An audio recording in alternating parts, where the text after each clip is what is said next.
Hello दोस्तों, जो drawing में आपको दिखा रहा हूँ वो आँखों का है।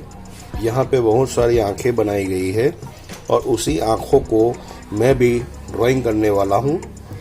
यहाँ पे समझने की बात यही है कि हर आईब्रो अलग है, हर आँखों के अलाइनमेंट अलग है, हर आँखों के आईबॉल अलग है। कुछ आँखें छोटी है, कुछ आँखें बड़ी है, कुछ आँखें फीस जैसी है, कुछ आंखें साइड से देख रही है, कोई साइड पोस्ट से देख रहा है।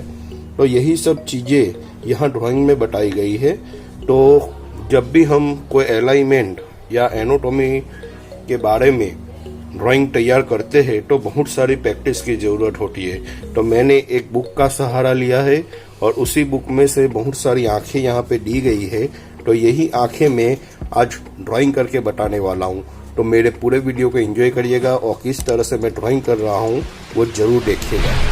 तो सबसे पहले पेंसिल की मदद से मैं ड्राइंग बुक के अंदर आज काम करने वाला हूँ। तो मेरी वीडियो लास्ट तक ज़रूर देखिए।